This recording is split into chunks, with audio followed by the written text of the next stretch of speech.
What is shaking, everybody? Hope everybody's having a lovely start today. Going to be a beautiful day here in the Bay Area. If you haven't already, you thought I was going to say like, subscribe, didn't you? Nah. If you want to do that, go ahead and do it.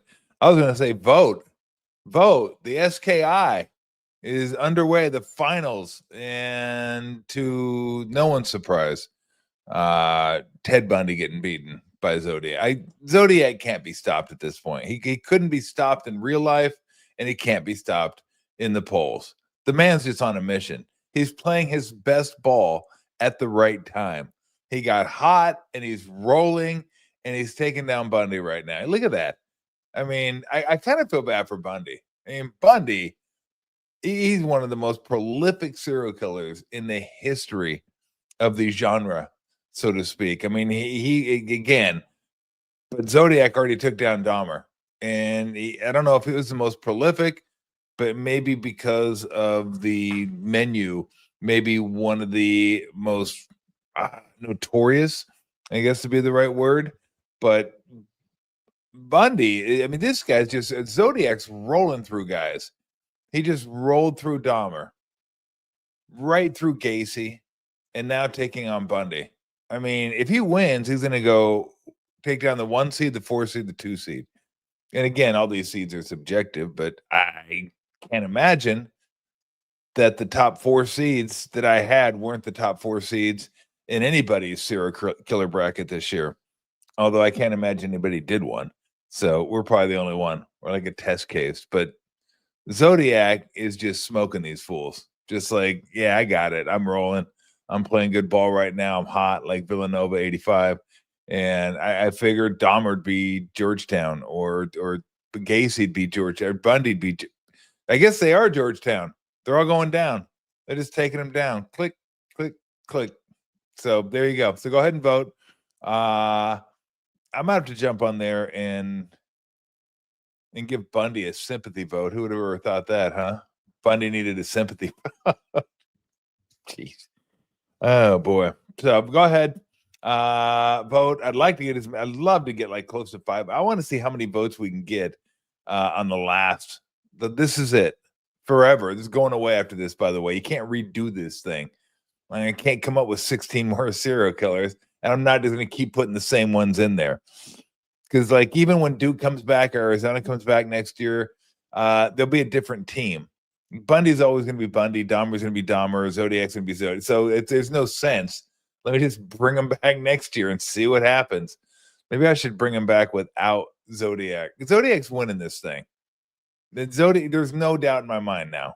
Okay? I didn't realize the Bay Area was so attached and sick. But you guys are just like, look, that's our guy. We're sticking with him. So yeah, there it is right there. John said it, and he's right. And I failed to fully grasp that Zodiac was going to be embraced by the Bay Area. I just who knew? Well, I didn't think it would happen, but there you go. So Zodiac looks like he's going to go ahead and take this thing down, but still a number of days left. So if you want to vote, if you feel like, oh, come on now, this has gone far enough. It's the 3rd.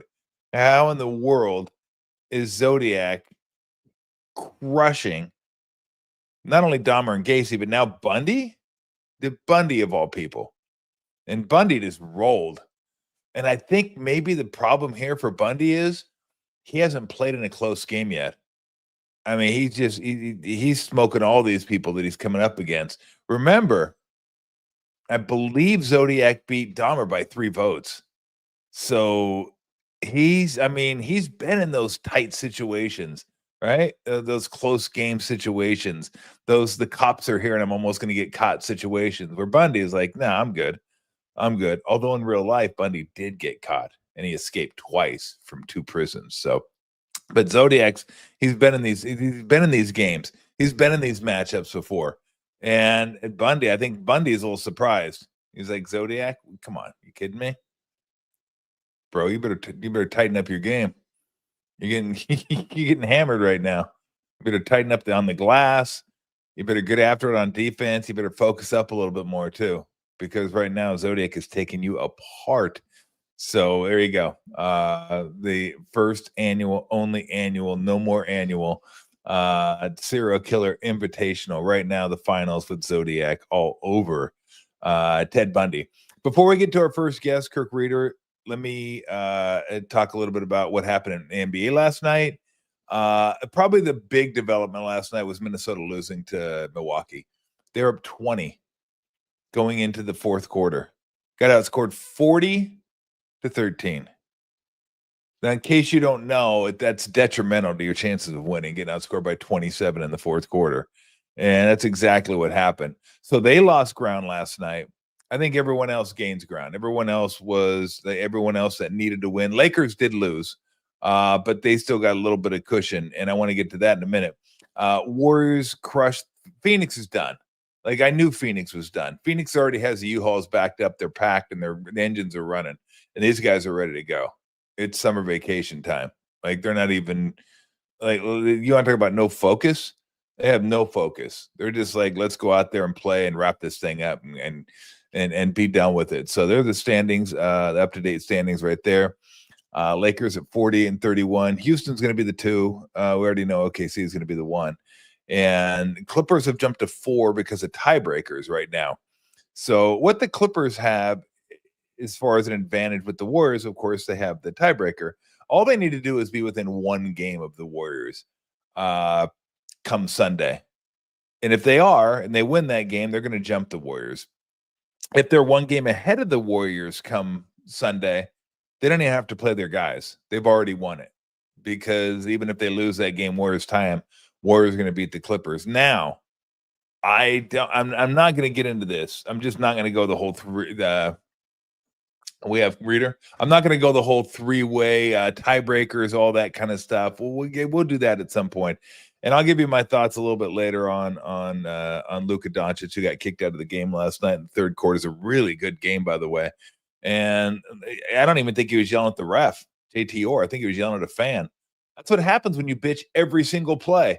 If you're yelling at somebody every single play, the refs don't even care who you're yelling at that point. It's just like, beat it. I'm tired of listening to you. You're giving me a headache, Luka. Go away.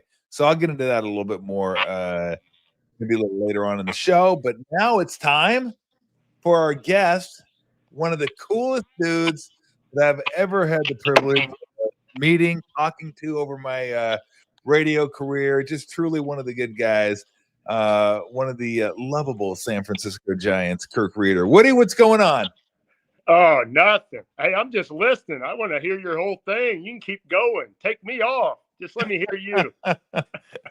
You don't need that. Why would you want to do that? You don't need to get your day started off like that. How you been?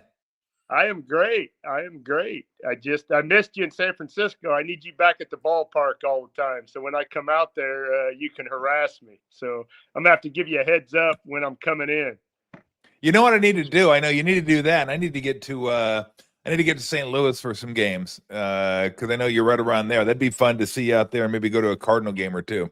We can do it. Hey, you need to come to the Shed. I'm telling you. You need to make you know what? The Shed. Yeah, KNBR made it so I have a lot of free time now. So yeah, I could probably get there. I don't know about that. That's another story. I don't know about that. So let's get to the Giants. I want to ask you about the Giants. I want to ask you about the state of baseball, and then obviously you want to take a little tour through the Shed. But where you at with the Giants? Last couple of games, tough. I mean, obviously you put up goose eggs 2 games in a row. You're not going to win, but the pitching was good. Silver lining. They have been hitting. And the games have been pretty clean for them. Like last year, there were a lot of games that weren't super clean. It seems like this year they've been playing clean baseball and off to a pretty good start. And I think people are pretty optimistic around here. How do you see it? Well, I mean, we were just, our 2000 team was just out there over the weekend for the 25th anniversary. And, we got to talk to, a few of the guys and what they had been in spring training with them. And they were just telling me it's just a different vibe, this year. And the guys are ready to go. And, they got the pitching. I mean, obviously in that ballpark, if it's pitching and defense, and I think it always will be, unless they can get Barry maybe to come back and kind of make that park look small. But but no, and with when you're starting with Webb and Ray and Verlander and Hicks, and I mean that's a great rotation to get going, and you can just, I mean, and unfortunately, they didn't score. They got Yeah. blanked the last two nights. I'm going to call FP, and I'm going to tell him that's because I left town. We were scoring good while I was there. We came back to St. Louis, and they've got shut out twice. But no, I mean, I think for what they have pitching, I think 3-4 runs. If they can get that every night, they're going to have a pretty good chance to win games. And like you said, they've been playing clean, and that's a big thing. Defense, obviously, in that park is good, and I think they've, with Lee, and then I mean, obviously, I was there Saturday night too, and you got 2 Gold Glovers, honored in Chapman and Bailey, and they always say you want to be strong up the middle, and I think they're on the right path, and I'm excited. I mean, obviously, with Buster coming back, getting some of the guys that I think are kind of going to maybe go back to a little of the old ways where they know what it was when the Giants were winning and were successful, and kind of I love analytics, but I also like the eye test. I know Dusty always, when he was managing, always said he went by his gut a lot because he'd been in baseball for, on his 60 years or however many years. And when you're around it that much, I mean, you do get a feel for it. And I think a little of that is going away from baseball right now. And I think Buster might kind of incorporate that more into the Giants. Don't you think Buster's, to me, when I look at Buster Woody, he's a guy, and look, I think it goes without saying, everyone's going to use analytics. You have to, or you're going to get left behind. Every team in baseball, they don't need to come out and say it. We just assume everybody's using it. But there's got to be that convergence of analytics and just having a feel for the game of baseball. Because if you go just by the numbers, it's great if you have robots playing, but you lose the human element. And you can't just go by the human element, the eye test, because then you might miss out on some of the numbers. And I think that's kind of where maybe Farhan, they didn't, and I think he got a little bit of a bad rap, but I also think, when he first came, it was all about matchups, right? Let me get left-hander, right-hander, let me get the advantage at bat. But defense was, it really, they didn't take that into account. And I think you have to, but I think that's where Buster brings it back in. He knows who guys are. He knows how good they are in the clubhouse. He knows how their attitude is, how they can affect other players, along with the analytics. And I think that's what you have to have. And I think that's what Buster is ultimately going to bring. That's going to be a big part. I mean, just like I said, I remember, I think there was a game a few years ago where I can't remember who it was, but he had hit 2 home runs, but he came up in the 9th, and they brought, whether he was a lefty or a righty, they brought the guy in to face him. Well, they pinch hit for him. And I was telling people here, I was laughing. I said, could you see if Barry would have had 2 home runs and they'd have told him in the 9th, we're going to pinch hit for you, or Jeff Kent, hey, sorry, that matchup, we like the other matchup better. I mean, we'd have had a fight right on the on-deck circle to go to the back.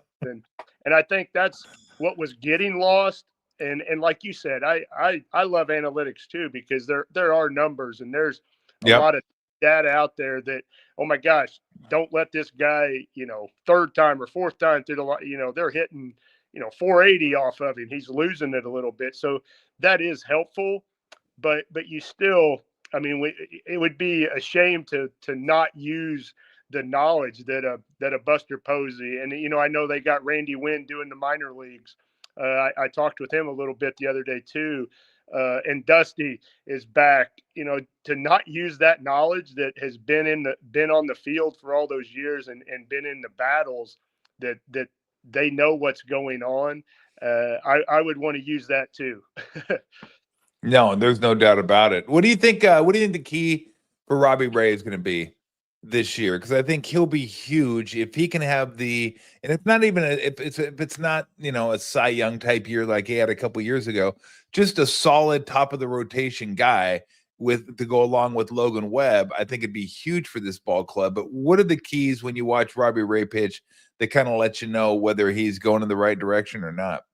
Well, I would say if he just stays healthy, I mean, I Yeah, think that'll be his big thing. I mean, obviously he's won a Cy Young, so he knows how to win and win big in the major leagues, and he's proven that. So I think if we can just keep the whole rotation healthy. I mean that was always a big thing. I know when you're playing baseball, it's a little different than the other sports. I mean, health is always big, in yeah, any sport. If your big guys go down, it's going to be hard to win in any sport. But baseball is such a long season.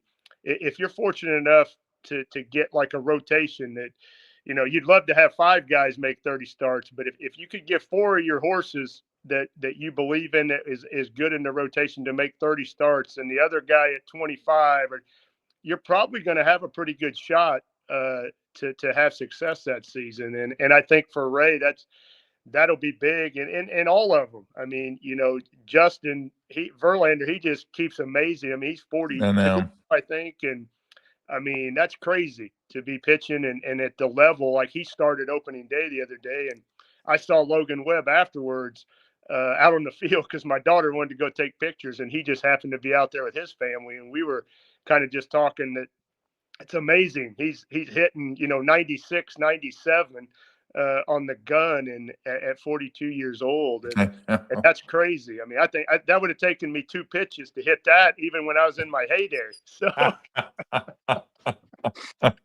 Oh, brother. Did you what year did you retire? my last year was 05. 05. So it's been Did 20. you cross over with him or did you just miss him? They were saying the other day, it's crazy. I was one of my last starts and second to last start. They were telling me some stat that was his debut. We were on the same Really? rotation. Like he made his debut and I started, and then my next start, he started too. And then that was my last start so he Wow. just coming, getting ready. And I was just getting out. You just caught him. Just Yeah, caught him that for was a about. couple weeks. No, I mean, he's amazing. I don't know that I'm hoping we get back to that, Woody, that we get back to guys like him and Scherzer, guys that need Schilling, guys that could throw hard, but also could give you 8 innings, maybe even 9 innings. That we've gotten away from that. And I think that's one thing that I've always said baseball and maybe even basketball to a certain extent is that efficiency has taken away from the entertainment value of the games. Like I always remember for some reason, like Clemens and Dave Stewart pitching against one another and thinking to myself, wow, that's a massive matchup. I can't wait to watch that game. It was exciting to think about those two guys dueling. And I don't know that there's any pitching matchup in today's game that I'm that excited about. Not because guys aren't really good. It's because I know they're not going that deep in the game anyway. So I'm not going to get to see someone finish a game or battle through the 9th inning or big strikeout in the 8th with the crowd going crazy. I missed that. I hope we get back to that at some point. Verlander and Scherzer may be 2 of the last of their kind in that regard, but I don't know. I mean, it just, again, it's efficiency. I get it, but it doesn't mean I have to like it. I don't think it's great for baseball either. No, I mean, I get what you're saying because as a starter, like when I was coming up, if you were a starter, and I think Verlander, there was an article a couple weeks ago in USA Today that he had talked about. He hopes it goes back to that because he was saying, wins. He goes, ask any starting pitcher. They keep trying to tell guys that, oh, Yeah. wins don't matter to a starting pitcher. That's not. Well, hey, I wanted to win when I took the ball. I mean, and I think if you talk to guys that played with me, they thought we were winning the day I Yeah. pitched. And whether I gave up 6 runs or 2, whatever it was, they just thought, hey, Woody's pitching today, we're going to win. And to me, that was always the end game. And I think we know with all the numbers, it's like you're not going to see. And I mean, even when the Giants were winning the World Series, who wasn't going to tune in when Bumgarner was facing Yeah. Kershaw? I mean, when it was Dodgers and those two were going at it at the peak of their game. I mean, you knew that was going to be probably a 1-0, 2-1. You had to scratch to get runs, and they were going to be the Mm-hmm. 7th, 8th inning, like you said, and the crowd would be going crazy. nowadays it's the starter. If they get through 3-4, it's like, okay, now we're going to have, five other guys finish the game. Yeah. And that it kind of does devalue, like as a fan, I loved getting pumped. And now, granted, I didn't go a lot of games, and Ninner will vouch for that, because I don't think I finished. That was one number I was going to lose every time. I know people always ask me if I got mad that I didn't have complete games, and I said, "Now, come on," I said, "if you're Dusty sitting in the dugout and I've thrown 6 or 7 innings, and you got Felix Rodriguez throwing 95 and Nin throwing 100. I said, are you going to let me go out there in the ninth throwing 85? I don't think so." Oh man, it's always fun catching up with Kirk Rueter, who joined us on the show today. Where are you at right now with baseball? It seems like it's in a pretty good spot right now. I do like the pitch clock. I didn't know that I would, but it has sped up the game. I still don't know that I love the relievers have to come in and face 3 batters. I think it takes some control out of the manager's hands, but it's been pretty good, and there is some strategy involved with it. You see a lot of relievers come in with 2 outs in an inning, so if they get out of it, the manager doesn't have to go back to them to the next inning, so that's a little bit different. The shift, I didn't think I'd love, just because I think you should be able to do whatever you want with your defenders, but, the players weren't figuring it out, so they figured it out for them, and I think it's been better for baseball. Where you at with baseball as a whole right now? Because I think over the last couple of years, it seems like there's a little more action, and I think that's what we all want. We all want a little more action when it comes to the game itself. I believe Woody he's gone dark. I don't know what happened. Maybe the lights went out. There, he's trying to reconnect. So we'll get Woody back. But no, I do. I think over the last couple of years, it's been good. Like the rule changes, I didn't know how much I would enjoy them, but I have. And I wouldn't mind a little more action, but you're getting more stolen bases now with the big bags. And I don't know that you're getting as many hit and runs, and bunts aren't still a thing. That's fine. That's okay. But yeah, it's a wardrobe change. Woody's going to change. Oh my God. But no, I think it's in a good spot right now. There you are. Now I'm back. Would you have to go to the restroom or something? I don't know what just happened right there.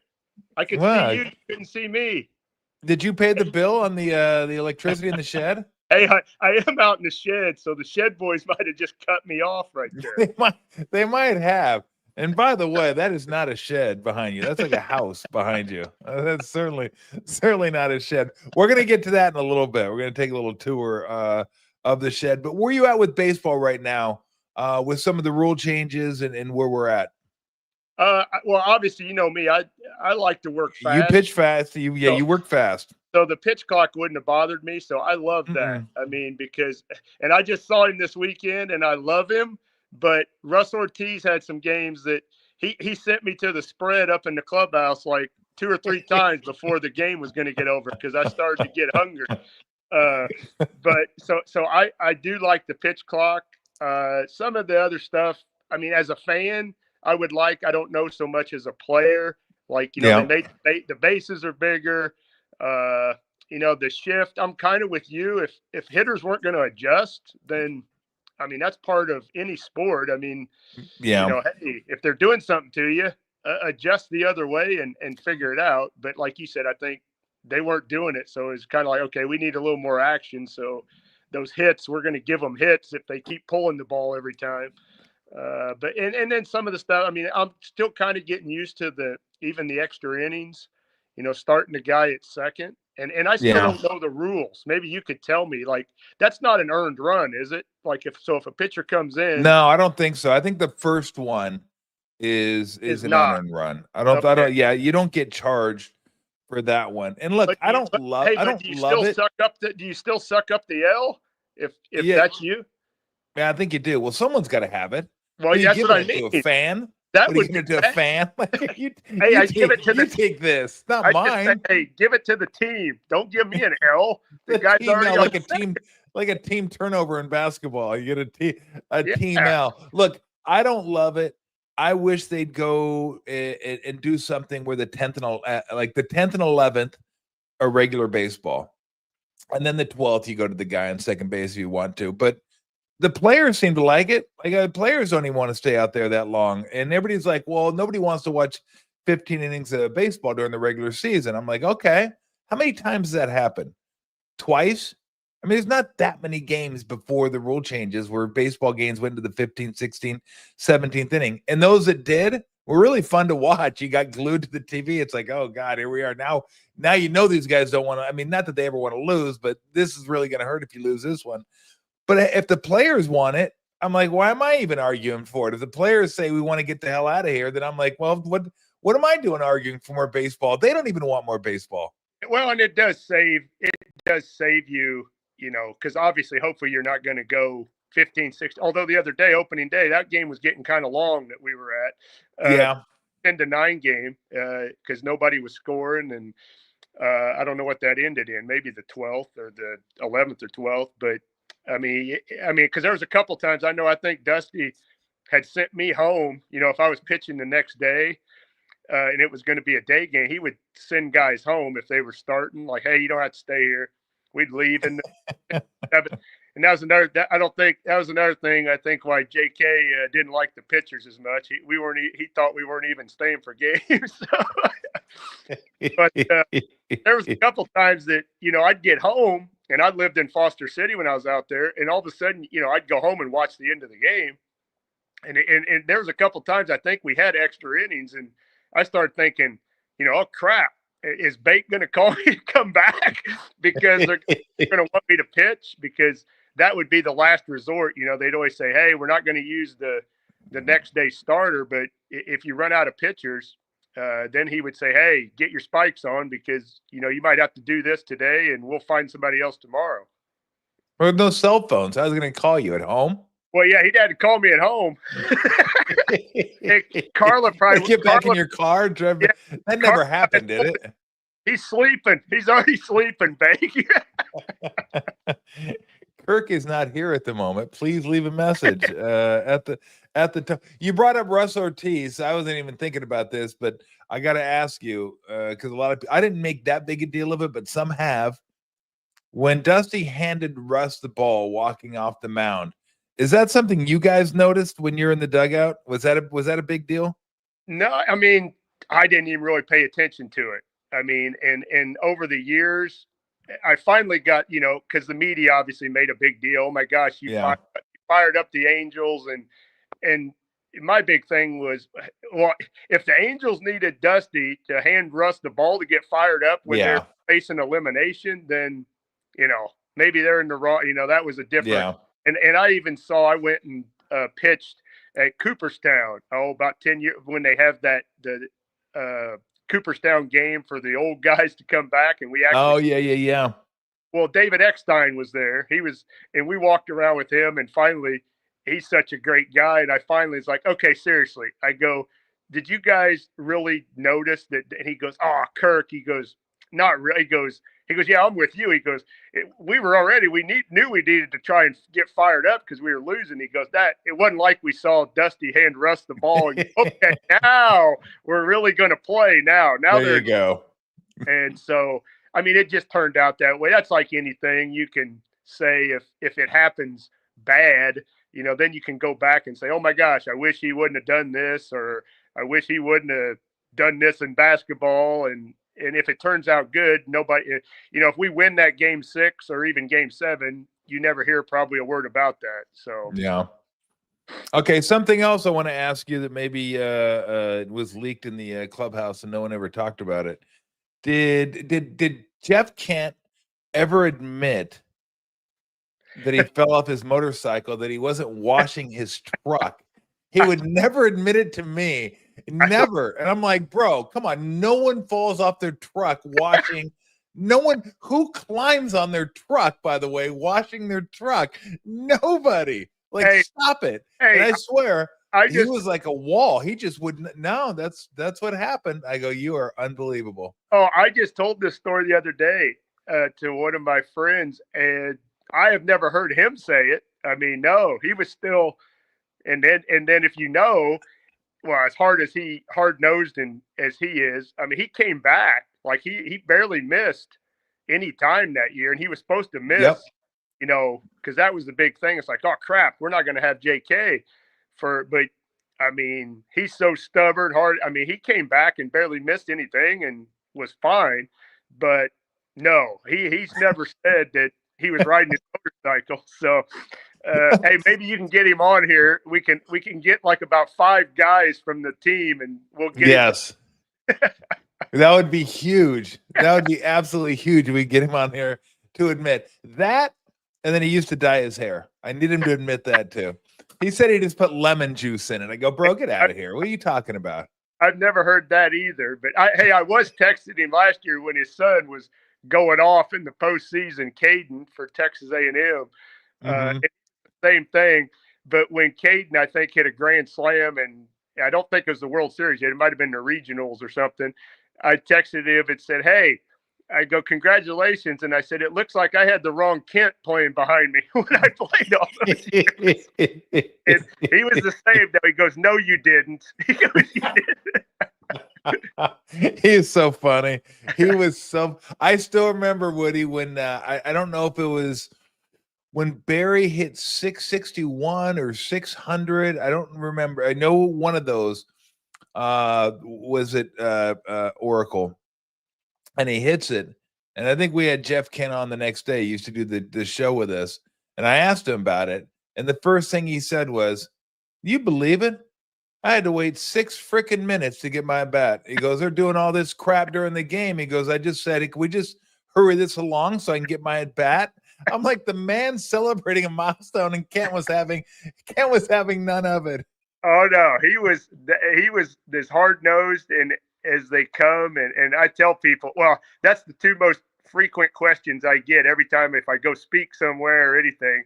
It's like always about Barry and always about Kent. Like, yep. How were those guys? And I'm like, oh, I go, Jeff Kent off the field was the nice. I said, we watched it was his oldest daughter, Lauren. We took her all over the place because we didn't have kids yet in the late 90s. And we would take her to Chuck E. Cheese. We'd take her everywhere. And then we would see him and Dana at home. We'd take her back home. And he's the nicest guy. Talked all the time. And so I always kid people. I'm like, okay, there's 2 different, personalities. I said, when you're playing at that high a level, I said, whatever you got to do to get yourself to perform, I said, that's kind of what you do. And I said, those guys, that's how they did it. I said they weren't, and even Carla had done a video when I retired, and JK had talked on it, and he talked one of the longest guys that talked, and that was one of the things he said. He goes, man, there were days where I wish I could have came in the clubhouse like you. He said you'd always come in laughing, whether you got hit the day before or won. He goes, and just looking like you were having the time of your life, no matter what was going on. And he said, I really envied that about you because there was no way I could do that. and that's what I tell people. Guys went about it a different way. And whatever it did, and I will tell you right now, there's no 2 guys I'd rather, go to battle with on a baseball field than Bonds and Kent behind me. Yeah. Well, they were more alike than they were different, weren't they? Oh, gosh, yeah. I mean, they both were wanting to win, competitive, would do whatever it took, on the field. And, I mean, as a teammate, that's what you want. I mean, all guys aren't going to be. I mean, I'm sure their guys are probably, oh, my gosh, I didn't like Woody. Woody was too happy all the time. And but I know Dusty, that's what he always would tell people. He goes, oh, yeah, off the field, you look at – he goes, Woody, he's giggling and laughing and thinking he's running all the pools and stealing our money. He goes, but which you were, yeah, which I was, but when he got between the lines, he said there wasn't a better, he was going to compete his butt off and try and win. He wanted to win at all costs, and I think when you get a group of guys like we had, I mean, obviously seeing all of them this weekend, you had JT there, you had Aurelia there, Bernard. I mean, all those guys. I mean, we wanted to win, and once you got between the lines, like I said, there's not another group I'd take than those guys.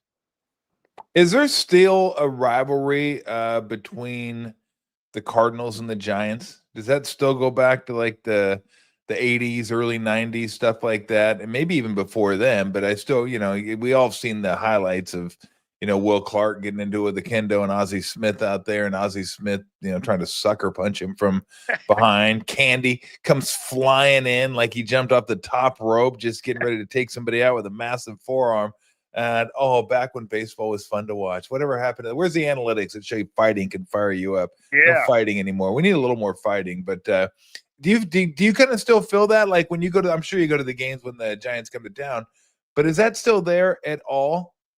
I think maybe a little, but like I kid the Cardinal. Well, obviously all people around me now are Cardinal fans. But I kid them, and they say something about a rivalry, but I tell them, I go, well, yeah, but don't you have to beat us? I said, for it to be a rivalry in the postseason. I said, last time I checked, you haven't beaten the Giants in like the last 3 or 4. I said, now when I was growing up, yeah, you beat them in '87, I think. But since I've been around, I don't think the Cardinals have had as much success in the postseason against the Giants. So yeah, the Cardinal fans might not like the Giants, but I think it's more of, I don't know if it's a rivalry that they like hate us, but I don't think they want to play the Giants if it's the postseason. I think that's their mentality. Like they kind of got the Dodgers number here in St. Louis. Like they would much rather play LA than play the Giants in the postseason. Yeah. No, absolutely. There's no doubt about it. Okay, I got to ask you this because I talked to some of my friends that played baseball, basketball that are about my age. And I always say the one thing I miss about when we played were the coaches' tirades, the press conferences, all that stuff that you're never going to get anymore because everybody's way too sensitive. You don't want to say the wrong thing. I mean, there's no way you're going to have somebody come out like Tommy Lasorda and just start dropping cocksuckers left and right. It ain't happening. I'm sorry. It just said that those days are over.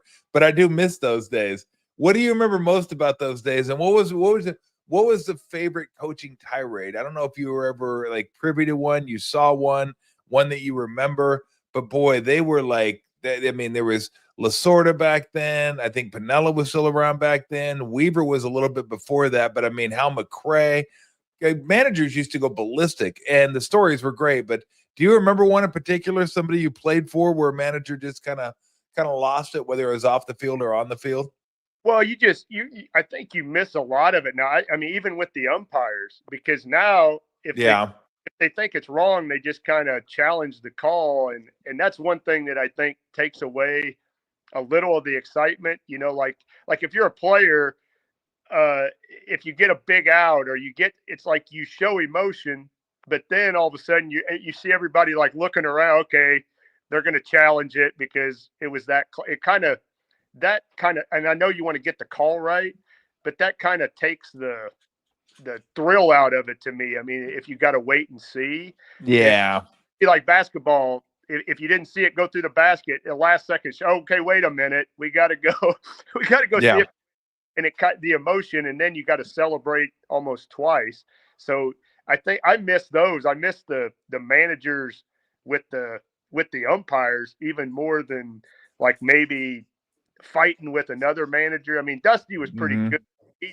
He could get hot. I mean, I know the one that I remember him was in he did not like the Cardinals, when LaRusse and I remember we'd always kind of get into it because they would usually hit Barry early in a game, and then we'd get warnings, so then we couldn't hit them or else then we're getting thrown out. And so I remember, I think it was in St. Louis, we were out there and we were screaming and he was yelling. And I know in the postseason, the Cardinals did not like Kenny Lofton when we were in postseason that year of 2002. And we got into it with them in the postseason. And it's just one of those things where I don't know if you see that as much anymore. And I think that's all sports. Like everybody is, like, and like, could you ever have seen Bird and Magic like hugging and stuff? No. They're trying to rip each other's hearts out on the court, and now you got guys, going talking before or doing interviews with each other right before the game. And and I understand. I mean, I'm not all for being crazy out there, but Yeah. before I would probably not even look at my brother before a game. Well, I mean, that's one of the worst rules in baseball, right? That if you hit somebody, you can't retaliate. Like, I'm a big frontier justice, let players handle it type of guy. And I know some that would say, well, sometimes it gets out of control. And that this is true. It can, but I still think players do a better job of policing themselves than umpires do. The only problem is I don't know that anybody even knows how to do that anymore. They haven't grown up playing like that. They don't have anybody teaching them how to do it. And I don't even know if it's possible to do it anymore. Because it used to be, look, I'm going to hit you. I'm going to hit you in the ribs. I'll hit you in the ass. And then Yeah. we'll just move on. And the batter knew it was coming because you hit one of their guys and you just move on. Nowadays, you got guys that are throwing 100. They don't know where it's going. They might try to hit you. It's buzzing by your head. And now you're thinking, well, my career, my life is flashing in front of my eyes because these guys don't know what the hell they're doing. So it's almost like you feel like you almost have to help them police themselves. But it would, you come in with your spikes high. You come in at second. I mean, there were going to be repercussions for doing those sort of things. And everybody knew it. And then they accepted it. They just moved on. But now, Woody, I don't know that you can do it anymore. But I prefer that way a lot better than this way because I hate it when you hit somebody, and then all of a sudden you get a warning. You feel like you've taken away half the plate because if the one gets loose and you hit somebody, you're going to get thrown out. Manager gets thrown out. It just that part I really hate. Yeah, I mean, and I know I only played for two managers. I was fortunate enough that I came up with Montreal and played for Felipe Alou, and then came to San Francisco with Dusty, and then Felipe came to San Francisco, and they were both. I mean, they were kind of the old school. They had both played. They weren't. You're not trying to hurt people. I mean, you're not wanting to hurt, but it was almost if they mess with us, there's a right way to do it. And like you said, you hit them in the ribs, you hit them in the leg, the thigh, but you got to be able to do that. And you're thinking most major leaguers could, but like you said, I don't know today if you told these guys, hey, hit them I don't know if they could. I mean, like you said, it might go by their ear at 100 miles an hour, but most of our guys could do that. And I think I only had to hit a guy's a few times, and the one in Philly I still remember because I showed my daughter the other day because she was laughing so hard because I think I hit Alex Arias after they had hit Barry, and Barry charged the mound. We had a fight.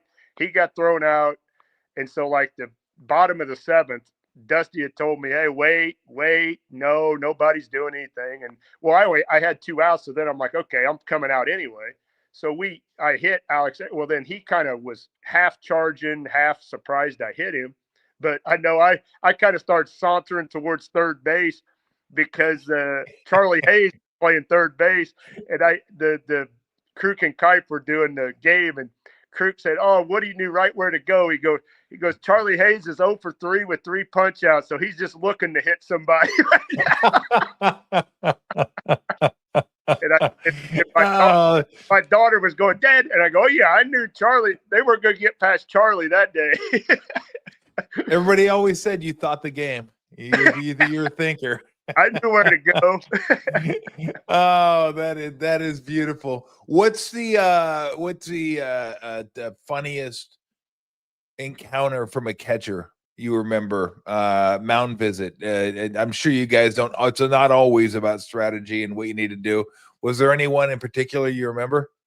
Well, Benito was great. Benito was always great because he would kind of come out and he thought he was everything. And I had one in Cincinnati that I think the bases are loaded, and I think it might have been Aaron Boone up, and Dusty was kind of like, hey, can you get one more out? Because I need you. And it was smoking in Cincinnati. And I probably looked like a wet noodle out there, but I was like, oh yeah, I can do it. And Benito was like, oh, don't worry. He goes, I'm telling you, I'm just going to have him throw a pitch right down the middle. He said, because they all think he's throwing everything away. He goes, he'll pop it up.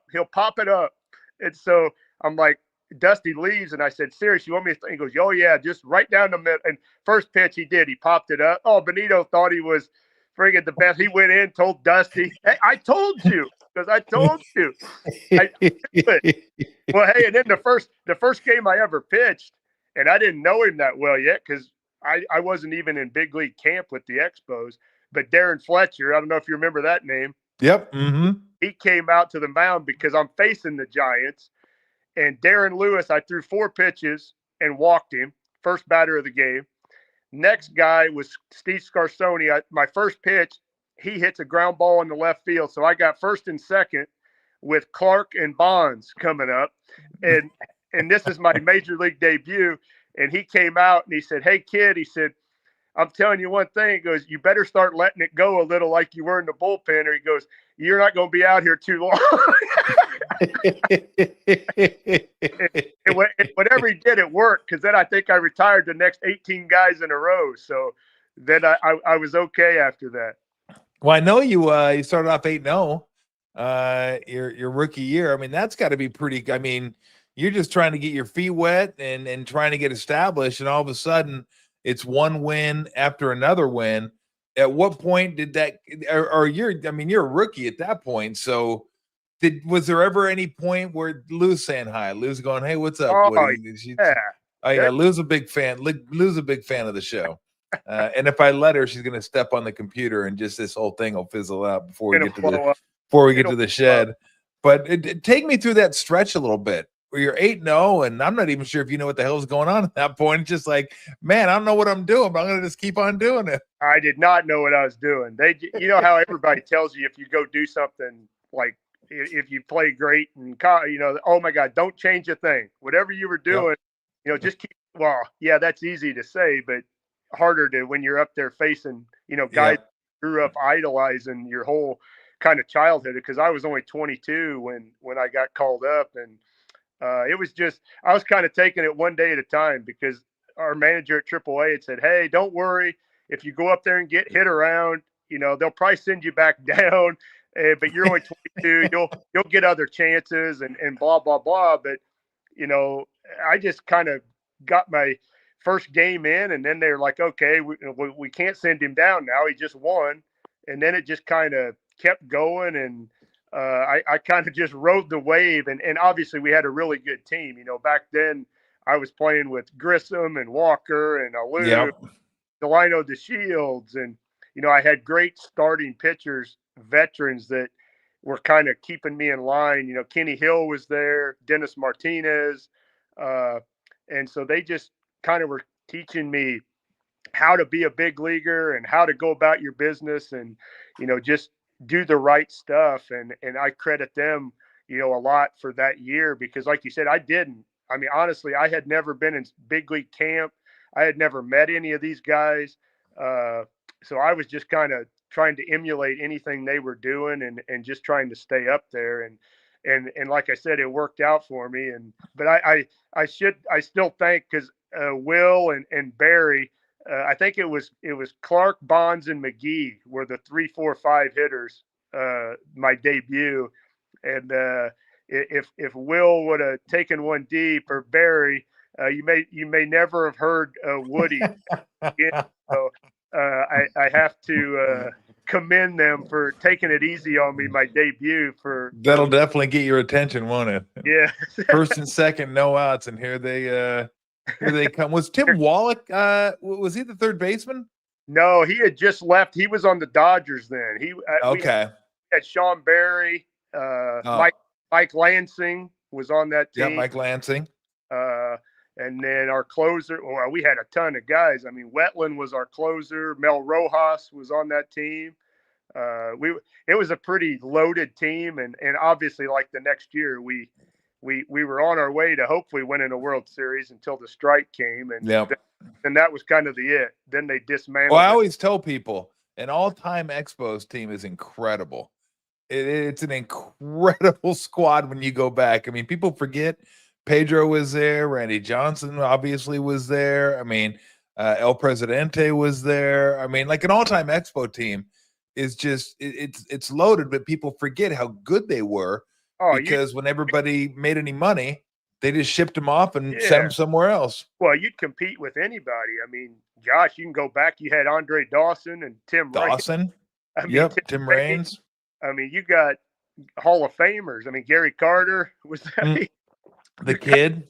You got guys that were really good, and yeah, it was unfortunate that baseball didn't get to stay in Montreal, and I think if you talk to people there, I think the '94 season, if we would have been able to, I'm not saying win the World Series, but at least get to the World Series and generate some more revenue, I think you may never have seen them leave, and like I said, unfortunately, the strike kind of wiped all that out.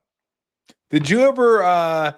The one thing I remember about Montreal, the last few games that I watched there when the Giants went up there and played, was the elderly couple with the barnoculars.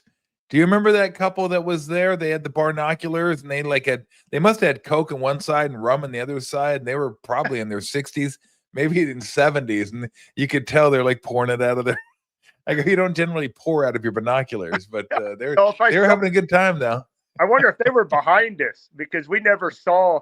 I know when Pedro came, me and Pedro would always sit like in our tunnel. You could sit right there, and you didn't even have to go in the dugout. We would pull up like folding chairs and chart the game.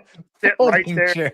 Yeah, we had folding chairs right there in the tunnel, but you'd see everybody dancing, and you'd see Youppi. I mean, we did see Youppi fall in the dugout the one time when he slipped. Did you really? Oh yeah, he bit it, went right down into the dugout. But yeah, it was. I mean, Montreal, and I tell people I loved Montreal, but it probably would have been harder for me to do the opposite. Like if I'd have came up with the Giants, and then they would have traded me to Montreal, I probably would have been okay. Wait a minute, because everything was new to me in Montreal. You had to, go through security every time because you're going in another country, and you had to change the money over. But to me, I was like, I don't care. I'm in the big leagues. But if it had been the opposite, I might have been like, oh crap, this is different. Now it's not like San Francisco. I got to do all this other stuff. But no, I loved Montreal. I don't want to keep you too much longer. So if you wouldn't mind, I'd love to get a tour of the shed and show me some of your favorite. I don't think we're going to be able to go through, like, the shed's bigger than my house. It's not a shed. It's actually like a house, I think. You could house a small nation in that thing. So, look at all those balls and all the pictures. Holy cow. Wow. So who is that? This is you. Oh, yeah. This is my wall of fame. Tacos and cervezas, baby. Let's go. So my daughter, if you can see the whole wall. Yep. So my daughter she took a picture with R.J. Davis last year after the Carolina Duke game. And she's like, Dad, put this on. And she goes, you need to get a wall with all the guys that you've taken a picture with, or me or Hope have, and put them. So Carla made us all 8x10s so we call it the Reader Wall of Fame. So you were on there. Okay. You made the wall of fame. I'm on the Reader. Who else is on the Reader Wall of Fame? Oh gosh, we got them all. Let me see. We got May. I mean, I'm honored to be part of the wall. Who do we got there? We got Bill Walton. Oh, Big Bill. Look at the Wall of Fame. We got Barry. We got Chris outstanding. Mullins. We got Mullins there too. We got Matt Williams from Hawaii this year. Okay. We got Doug. Nice. We got Will. Okay. Jeez. We got my guy Carolina, Tyler Hansbrough. Oh, Tyler Hansbrough, yes. That's nice. We got guys everywhere. It looks like, is that Craw right above me? It looked like. Where's Craw? Oh yeah, Crawford. But hey, he's with the Cardinals though. That's kind of a we need a Giants picture with him, don't we? Yeah, we got to get a Giant. Was that next to Crawford? Was that Eric Davis? Oh yeah, ED's right here. Right there. Yeah, there he is. He was one of my favorite players growing up. I loved Eric Davis. We got Willie. We got Ninner down here. Okay. The crew. Steve Perry. Okay. Oh, okay. Robin Williams. Oh, that's a hell of a shot. We got guys. R.I.P. Yeah. Wow. The Reader Wall of Fame. So that's amazing. That's an incredible wall. That is an incredible wall. But yeah, here's Eric the Red. Here's Bill a couple of gold. Hey, we got your fellow Arizona guy, his Gold Glove. Who's that? That's JT. Oh, sorry, JT. Yeah, we got I was those thinking gold. fellow Arizona. I was saying, I don't know why I didn't think of JT's gonna crack me now. He's gonna be like, you Yeah, kidding you me, got Tolbert? it. You didn't And even then remember that? we Now, got how'd you get the gold? Wait. Why do you have his gold glove? he's got enough of them. Come on. Yeah, that's a good point. He has a No, lot of gold gloves. He he must gave have me what, one. 6 or 7 of those things? Hey, I told him he'd never won any. I'm the one they freaking hit bullets at him off of me, so I made him look good. I guess you do deserve one.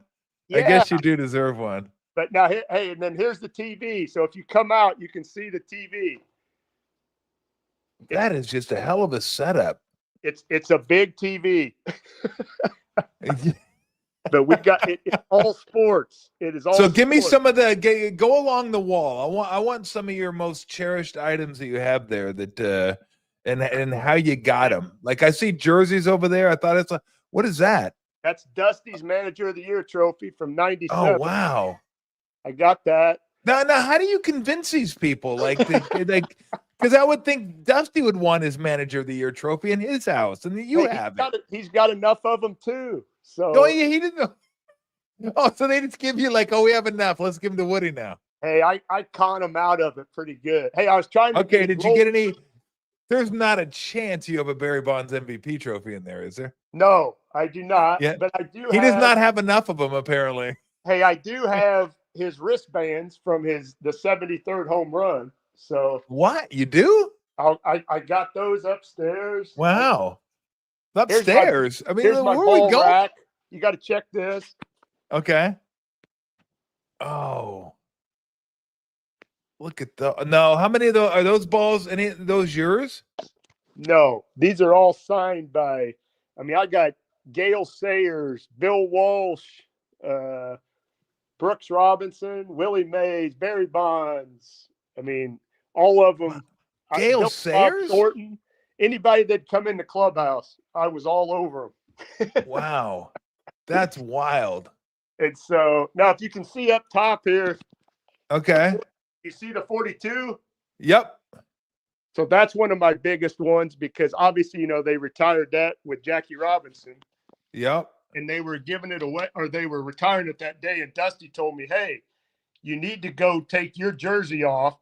And Hank and Willie were both there for the ceremony. So I got my last 42 Giant jersey signed by Hank Aaron and Willie Mays. Oh my gosh. Let me see that thing. So that's not that's not a bad. I got to see the jersey. Right up here. Wow. And that's Hank Aaron and Willie Mays. Holy smokes. Yeah, so that's this is like a freaking museum. It's like, hey, well, you were walking up the stairs. Oh yeah, there were medals hanging down, like Olympic medals. There some kind of medals. No, that's all my daughters. That's my daughters' golf medals and track medals. They I'm were glad you displayed them prominently on the staircase. Yeah. Well done, Dad. Hey, they're lucky they're out here. You got to be in the Hall of Fame to be out here. So look, here's. Yeah, I guess you're right. I guess you're right. Okay, what is this? That's Barry's wristbands from the 70s. Oh, those are Barry's wristbands. Oh, wow. And then so the ball is a funny story because he signed. He hit the 72 on that Saturday night. Mm-hmm. We got eliminated. I was there for that. So we got eliminated. So Sunday really didn't mean anything. So he wasn't going to play. Well, then Dusty was like, "Oh, no, you got to play. Let the fans, cheer for you, and then I'll take you out." Like the fifth. Well, I was pitching that game, and I needed to pitch because he was like, "Hey, you don't have to," and I go, "No, I need to start the game. I got to throw the first pitch." He goes, "What for?" I say, "Because if I throw the first pitch, I hit one of my incentives. Then you can take me out." But I need that game started. And so I was pitching, and so we came out about the same time. Well, then he hit another home run. Well, okay. He had signed everybody a 72 ball and put it in our locker because he thought that was going to be the record. So we all had a 72 ball. Well, so when we both came out then, the Hall of Fame was up there taking all of his stuff. And I said, "Hey, B," I go, "I need something." And he flipped me his wristbands. Well, then I had a ball in my locker, a brand new ball. I said, "Hey, yeah," and then this 72 ball ain't worth a crap now. I said, so he signed a ball that it's got 73 on it. So So not everyone got a 73 ball then. no, not everybody. You got a 73 ball and the wristbands. You know what? It's a really good thing he didn't wear a headband because you would have needed a whole new wing to put that thing in. I'd have had that too. Hey, you would have needed a new room to put a headband in. You kidding me? The wristband. What's this one? That is from Michael Jordan's senior camp that I went and played at. That was my jersey, and then I had Jordan sign it. So I mean, it's just the great thing about it. It's not just baseball. I mean, you got so many other people. I got basketball here. You'd like this room? Now we going? We going to another room? Like how big is the shed? By the way, 6,500 square feet. Did you say 6,500? So it's not a shed then. No, it's kind of a house. We're just calling it. I'm guessing it started out as a shed maybe one day. No, not really. We always have one house. But hey, when you come, we'll keep you in this room. I need some of your money. Right here. Look. Okay. Oh, there you go. Little blackjack. We got blackjack. Is that Robbie Thompson jersey over there? Oh yeah, we got RT. Oh, you got a roulette wheel? Oh yeah, we got the craps table underneath. What? I mean, this is like a pre-prohibition. Like you're like got a gambling house going up here. That's amazing. You got your own. I mean, I shouldn't even ask this because I know it's true. You got your own chips. I'm positive of that. Oh yeah, got my own chips with the KW. Now, who's the Red Sox jersey? Ted Williams. You were just gonna pass a Ted Williams jersey. Like, you know what? I got so much stuff. I just think I'll just go right by the Ted Williams jersey. We got Rags. One of the greatest hitters of all time. Oh, Rags. Love Rags. Hey, and then this. Did you ever meet Ted Williams? Hey, this is a good story again. This clock. Yep. So when they did Pac Bell Park, they gave, remember the Time Works, they had that big clock up on the scoreboard. Yep. Well, supposedly, so Murph gave me this. Well, I didn't even know when Larry Bear and Peter McGowan came out here one of the years that the Giants were playing the Cardinals in the playoffs. They go, "Hey, we want to come to your shed and see all the stuff that you've taken from us over the years." You've taken from us. And so they came out and we got to the clock and they're like, "Oh my gosh." They go, "That's where the clock is." And I'm like, "What do you mean?" And they go, "Okay." They go, Time Works gave us 3 clocks when they did all the stuff for the stadium. They go, "One is in my office." This is Larry talking. "One is in my office. One is in Peter's office. We never knew where the third one went." And I said, "Well, there it is." You went ahead and snatched one for yourself. So there. Oh, that is so beautiful. There it is. But yeah, we got video games. Okay, what video games are those? Oh, these are old school. We got Popeye, RBI, Pac-Man, Donkey Kong. Oh, I love Donkey Kong. Donkey Kong's the best. There's There's Woody. There it is. Kent, Giambi. Okay. We got Willie's silk shirt and boots. I'm sure you've heard that story. No. Oh yeah, you didn't hear that story? No. When I took him off, he threw out a first pitch at one of our games, and then he'd always come and sit in Murph's office, and I would always go in there and talk with him. Well, his silk shirt that he had on that night said "Say Hey" on it. "Say Hey 24" on the and I'm like looking at that shirt and I'm like, "Dang, Willie, that shirt looked good in the shed." And he goes, "You want it?" And so he took it off and he signed it. Well, then we sat there about 10 more minutes and I'm looking at his boots. He's got those zipper boots on. Come on. And I'm like, "Willie," I said, "those boots that look," and he goes, "Here." And so Rich Aurelia always laughs. He's like, "Oh my gosh." He goes, "You just made the best player ever in baseball walk out of our clubhouse in flip-flops and a tank top." You took the man's shirt and boots. Oh, I mean, wow. Now that's some balls right there to go after the boots after that. You got Barry from his Wall of Fame ceremony. Okay. I took that off the wall. Dude, you're a thief. You're just snatching stuff. Sort of.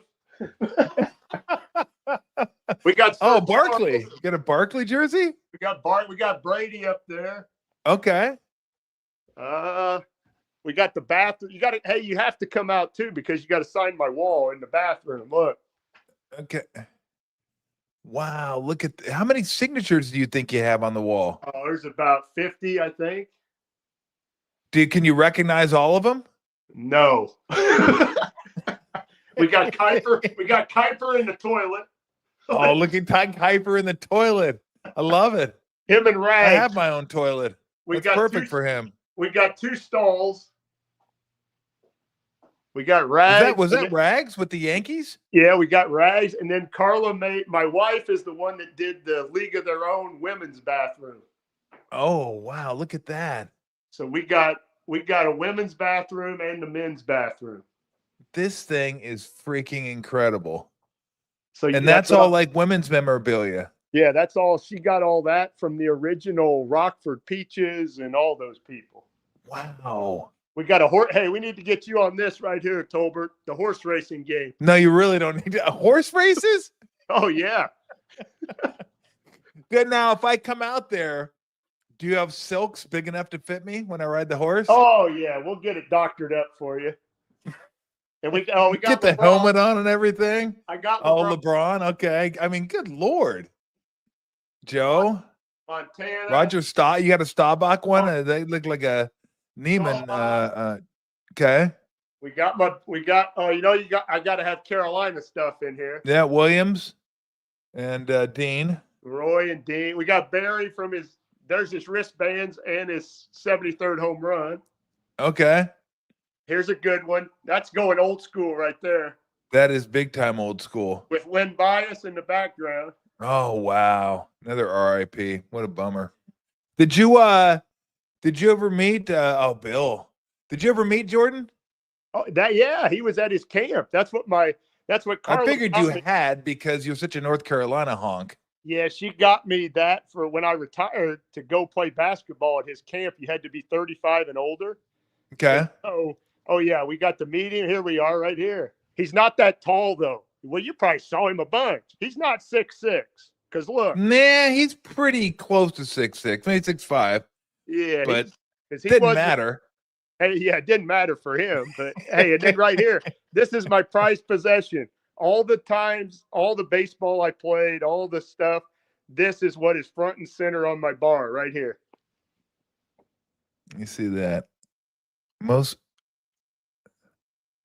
What, you won the MVP of the camp? MVP at the Jordan camp. Are you serious? That's my most prized possession right there. No, that's not your most prized possession. No, I got too much stuff. Were you just wearing people out?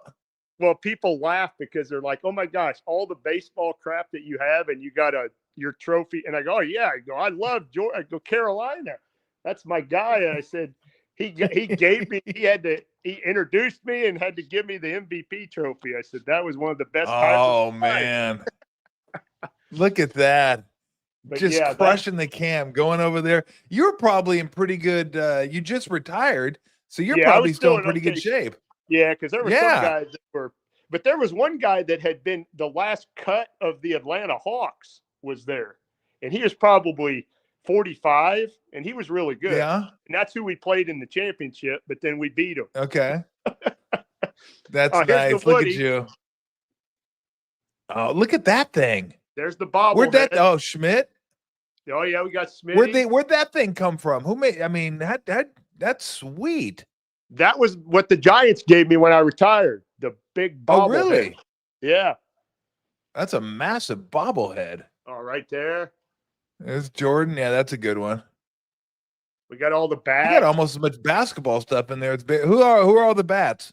Oh, we got Eric Davis, Bonds, Will Clark, JT, Matheny, Frank Thomas, Richie. We got Aurelia right here. Oh, nice. I don't think Richie knew I had that bat because the other night I went out to eat with him and he said something about a bat. And he goes, yeah, I probably should have given you I go, oh, Richie, I got the bat that you hit the World Series home run with. He goes, what? He goes, what? And And I said, yeah, you gave What me. do He you goes, do? Like run to the on deck circle and just start taking stuff? he goes, are you sure I gave that to you? I said, oh, yeah, you did. Okay, how much of this stuff did you actually steal? I don't think I stole a lot. I think people might think I did, but That's a better story when you steal stuff. I got to be honest with you. stealing is Dusty would tell me when people were coming in. So like all these footballs, look. Oh, look at all those footballs. And then I got it on the other side too.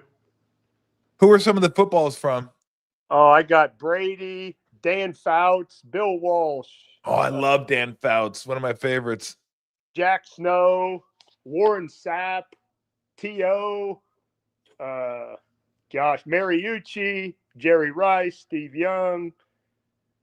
I mean, anytime that people were coming in, Dusty would always alert me the day before, and he would say, hey, Woody, such and such coming in, go get a basketball or football. And so that's how I got so much football, basketball, and because I was not afraid. You know me, I wasn't afraid to ask anybody. So no, I can see that. Hey, look, you don't always fill up a 6,500 square foot shed if you're afraid to ask people.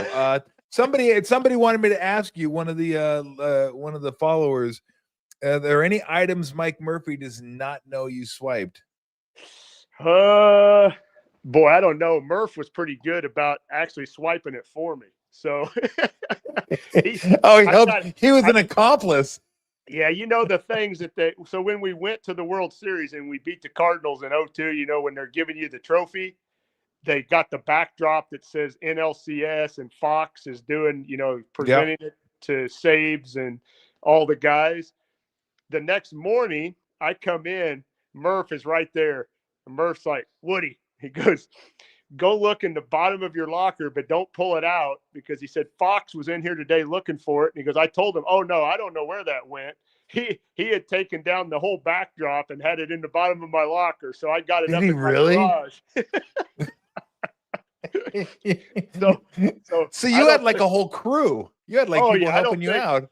Anything that I have, I don't think I think Murph here, and here is Murph right here. Oh, beautiful. That's so good. Yeah. So let me ask you this. At what point did you decide this is something that, because you couldn't have envisioned having a shed or living in St. Louis? Maybe you could, I don't know. But at one point did you just say, I'm going to start collecting stuff? That might be kind of fun. Boy, my brother, I had an older brother that was 5 years older, and we always loved cards, and my mom and dad would always take us to Cardinal games. You try and get autographs. So we kind of grew up like loving sports. But then when I got in it, I don't know if you remember, he was in the trade with me to San Francisco, but didn't play very long. But Tim Scott was a pitcher. When I first got to the Expos, he was always getting baseballs, and then putting them in a sanitary sock, but he would have other guys on the team sign them. He'd say, oh yeah, I just tell them on the field, hey, if I send the ball over, will you sign it? So I was like, oh, that's pretty cool. I'd love to do that. So I started like that. Well, then I had so many baseballs that I'm like, okay, I'm going to start getting other stuff. I don't just want all baseballs. So then I started getting jerseys, and and then it just went crazy. And then once people knew about my shed and I started bringing the out here, then guys would just give me stuff. Like even from other teams, they'd say, oh, we heard about your shed. Here, put this in the shed. And I'm like, oh, sweet. I'll take it. So yeah, like even this guy, I had a guy that painted. So look at these jerseys right here. Oh, wow. So they would paint whatever you wanted on the jersey. Oh, wow. Look at that. So he said, yeah, if you want something different. And I said, yeah, I got enough just normal jerseys. Uh-huh. And so he goes, oh, no, I'll paint. He goes, you tell me whatever picture you want. I'll paint it on the jersey, and then you can have them sign it. So, yeah, I've got like jerseys that are painted of Mays, McCovey, Rags, Nid, JT. Those are super cool. Just something different that, I mean, I had all the other jerseys. So, wow. Like, it's funny. I only got a few things, and I don't even know why, because I'm not a huge collector. I collected baseball cards and stuff. but I got a pair of Shaq shoes that were signed Oh yeah. when he was a rookie with Orlando. And then I got a couple baseballs. I think I got a Cal Ripken Jr. ball and a Nolan Ryan ball that I got when I was playing for the Warriors, because Eric Hausen, who still works for the Warriors, was our ball boy way back when, and he would go over to the dugout and he'd go, hey, if you got anybody you want to get a ball from, just let me know and I'll take a baseball over to him and sign him. So he was able to go get me Cal Ripken Jr., Nolan Ryan, and a couple other guys, but I have no place to put them. I certainly don't. My house isn't even 6,500 square feet, let alone my shed being 6,500 square feet. Those babies out here, Tolbert, we'll put them in the shed. You want to put them? Maybe I will bring the Shaq shoes out there. The only problem with the Shaq shoes is I got to get a whole new airplane to put them on. Those things are massive. I was going to say, I might have to build on. You might have to build on. I wonder if we have those. We have those back there. Grab those. I'll show Woody those things. I got to promote Dusty too. He just gave me this weekend. Can you see that? Yep. So that was Dusty's doing in the wine business? Yes, that is his wine. And he told me, he goes, hey, I got something for you. And then it was Hammer and Hank. He said before Hank passed away, him and the family, they had collaborated and they were going to do this wine. And he said, oh no, the family's still great. They still want me to put Hank's. And so he gave me a bottle. And so I said, oh, Bake, yeah, I'm putting that baby right on my shelf. Oh, that's nice. That is nice. Well, here you go. Here's the oh yeah. That is huge. And it's, look at the back. I mean, this thing is massive. And again, I'm not even sure why the hell I asked for this, because I didn't know what I was going to do with it. But it is and there's his, there's Shaq. Yeah, it's huge. Yeah. I could definitely bring that out when I come out there, and you can add it to the collection. I'd have to tell Carla I got to add on. You definitely got to add on. You need 6,800 square feet. You're gonna need like a few hundred square feet. I could probably fill another shed, because this is one of my closets that I don't have everything up yet. So look. What? Hey, here's Darren Baker when he was like a baby. Oh, this is one of my closets. Oh my gosh! What do you do with all that? I got so much stuff that, I mean, hey, I told JT the other day. I said I alternated. If I know JT would be coming out, he told me he's coming in September this year. And I said, oh, don't worry, I'll have all my snow stuff out there. Oh, your snow stuff. That's when you have a lot of stuff. When you can tailor it to your guest. Yeah, I got that's special right there. And that's what I do. S just tried to steal my bat.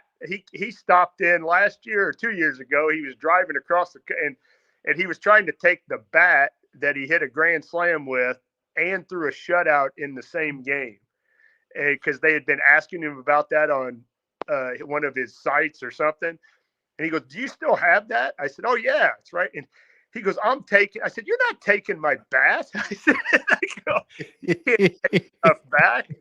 And I kidded him though. And then I laughed. I said, oh, Shawnee, I go, I might have just put that out because I knew you were coming. Now, how often are you in the shed? Is this where you go to watch games at night? Like if you want to go watch a Giants game, this where you go? If it's a big game, I usually come to the shed. Or if my shed guys come out and they cook for me, then I got a grill off the back of my shed. So then they'll cook and we'll eat. But we do all that in the shed. But if it's just a regular season Giants game, I can still watch that in the house with the girls. But if it's a Carolina game or a Dallas Cowboy and then I got to see it on the big screen and kind of be by myself. So now hold on a second. I've known you a lot of years. You're a Cowboy fan? Hey, I didn't say that when I was out there because I had no idea you were a Cowboy fan. I wouldn't have been able to get like cow. Montana, Young, Rice. I wouldn't have been able to get all of No, I did notice though. You had the Roger Staubach. Oh yeah, I got a Tony Romo. I got a Romo jersey, some Dorsett stuff. Wow. But Who probably knew? I have more San Francisco 49er stuff. Yeah. I do Cowboy, obviously, because I was That out. was probably good to keep that quiet while you were playing here. Yeah, that wasn't a good rivalry back in the.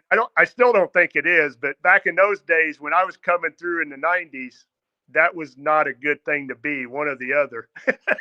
No, that's probably a good idea that no one ever, because I never knew that. I had no idea you were Hey, a Cowboy fan. I didn't tell Mariucci or Bill Walsh, when I met them, that I was a Good Cowboy. idea.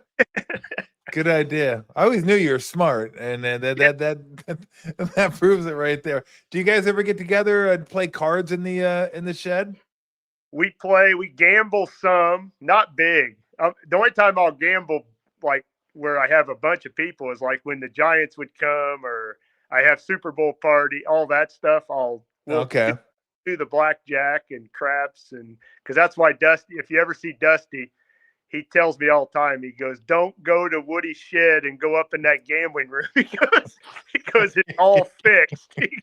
It's all fixed. He said the blackjack, the craps, the roulette, he's got it all fixed. Oh, that is absolutely amazing. Hey, I can't tell you how much I appreciate. I've heard about the shed forever, and it's really cool. It's like I said, it's like taking a trip through a museum, getting to see all the stuff that you've collected over the years in all different sports. It's just really, really awesome. And I just want to thank you for coming on the show. I want to thank you for taking us for a trip to the shed. That was awesome. And hopefully one of these days I'm going to actually get out there and see it with my own two eyes. That'd be great. Do it. We would love to have you. Always great to be with you. You're the best, man. Thanks, Woody. I appreciate it. And let's keep in touch, my friend. All right. Sounds good. All right, take it easy, Woody. That's awesome. All right, everybody. That was Kirk Rueter. That was, wow. The stuff he has is absolutely insane. And then he has a closet full of more stuff. But let's be honest, that's not a shed. 6,500 feet. That's a house. That's a big house. That's like a really big house. And he's just like, nah, I just got a 6,500 foot house to put my stuff in. Like, you have a lot of stuff when you need almost 7,000 square feet. And then that's not even enough. He has a closet where stuff's on the floor, which is insane. Which is absolutely insane. I got to get out there, though, one of these years and check that out. All right, we're going to get on out of here. I was going to do some Luca stuff, but maybe I'll do that tomorrow, the next day. Don't worry. Luke will be bitching. I can talk about that whenever I need to. He's right. Somebody just said I need to send in one of my jerseys. I probably should do that. I could be up on his wall somewhere. Maybe he could take Barkley down and put me up. Probably not going to happen. But I have what do I have? I have a Warrior jersey. I have a Orlando jersey. He's gonna want the Warrior jersey, isn't he? No, he can't have my urinal. I don't have my urinal. Chase has the rights to that. So we don't have that. But I said I was going to get back to Luca, but we're done. Luca will keep bitching. It's not an old topic. It's basically an evergreen is what it is with Luca. Because he's like one of my favorite players to watch because he's just incredibly talented, and one of my least favorite players to watch because that's all he does is bitch. Like literally every play. It's like, bro, just zip it for a little bit, please. All right. I hope everybody enjoyed the tour through the shed. I had a lot of fun. I mean, it really was. It's always fun talking to Woody. I mean, we talked a little Giants, a little baseball. But really, the fan in me wanted to go through the shed and see all the memorabilia he had and some of the stories that go along with it. I think my favorite was just basically jacking Willie Mays of his shoes and shirt. Like, what is that? Like, Woody's just looking at his shirt. Are you want that? Do you want the shirt? Yeah, go ahead. And then after that, like, that's a lot of stones right there. Oh, greatest ball players of all time. You looking at my shoes? You need those? And then Willie Mays walking out in a tank top and flip-flops because Woody has his silk shirt and boots. I mean, it doesn't get a whole lot better than that. That is incredible. And so, all right, we'll be back tomorrow. Tomorrow we're going to do NFL draft. So we'll talk to Charles Davis and we'll talk about obviously Niners and then the quarterbacks. Mostly we'll try to concentrate on the Niners and get his thoughts on some of the positions that may be available. You probably know how I feel when it comes to draft. I've said it before. Like positionally, you can't go wrong with offensive line, defensive line. You can't. That's where you win football games. You win it up front. But there's a part of me that wants him to get Tyler Warren if he's available. Like, I love that guy. That guy is so good. And I guess he's kind of an offensive, like it's kind of offensive line. Not really, but kind of enough. I don't know how I'd feel, though, if he was their first pick, because they really need help. And the defensive line's supposed to be deep. We'll talk to Charles Davis about that. Maybe they can get that later in the draft. Like if an offensive lineman like Campbell's available from LSU, do you go that route? I mean, they could use a tackle to fill in for. And look, we're not even looking at free agents next year or the year after. Maybe they can go out and get one of those free agents and plug them in. But man, Tyler Warren's such a weapon. I'm just like envisioning him and Kittle out there together. What do they call that? 12 personnel, one running back, 2 tight ends, or you can go 2 and 2 if you want to juice, 22 if you want to juice in there. But Tyler Warren's a stud. He's a stud. But I just don't know. Is that a luxury pick? Could they go that and get defensive line? So we're going to talk to Charles Davis about all that, because to me, those are the one clear area of need is the defensive line right now. They need to get back to the 19. Where they had a dominant defensive line and they just devoured people. And this could be the start of rebuilding that. But, they could also use some offensive linemen, maybe another linebacker, maybe a playmaker, maybe a backup running back, maybe not. I don't know. But that's why Charles Davis is coming on. He'll have some answers, and I love talking to Charles. He's just one of the best. And we'll talk to him too about his move to college football, which he's going to be doing after next year. Gary Danielson's retiring, and Charles is going to take over the number 1, I think it's for CBS, college football duties. So he'll be calling the Big Ten games and stuff like that. And I think J.J. Watt might be moving into calling games instead of doing the studio. But that'll be cool. So Danielson, who does a great job, one more year, and then Charles Davis will go back to doing college football. So we'll do that tomorrow. And, talk a little Warrior game tonight. There better not be anything to talk about. I mean, this should be a put this to bed by the third quarter. I know they're on a back-to-back, but the Spurs are also on a back-to-back. So we'll get a good idea of where everybody stands tomorrow. Lakers are at Dallas. Clippers are at home against Houston. I think Denver is at SAC tonight. Trying to think of anybody else. I don't know where the Grizz are. The Grizz might be off tonight. Maybe, but look, of course, we're going to have a better idea of where we stand. We're like 4 days away from the end of the season. Season's almost over. And it just, to me, would it be great if they got 4? Sure. 3? Incredible. Just get top 6. Get that week off so you don't got to play in any playing games. Just get 6. I don't care where you are. 6, 5, 4, 3. Just get 6. And we're good to go. So win the next 2 games. That should be good, and to get you in the top 6, and then we'll figure out where the Clippers. And then if you get there, you can even figure out if you want to play people, depending on where everybody else is and who you think you match up better with. Denver now, who knows? Firing a Mike Malone. It's wild times in the NBA. All right. Hope everybody enjoyed the show. Hope everybody enjoyed the tour of the shed. That was really a lot of fun. First time I've heard about the shed forever. Finally get a chance to see it live and in person. Well, not really in person, but you know what I mean. So that was really cool. So thanks again to Kirk Rueter. Woody he's one of the best. So we'll be back tomorrow. A little NFL talk for you. Until then, have a great day. Enjoy the weather and get out. See ya.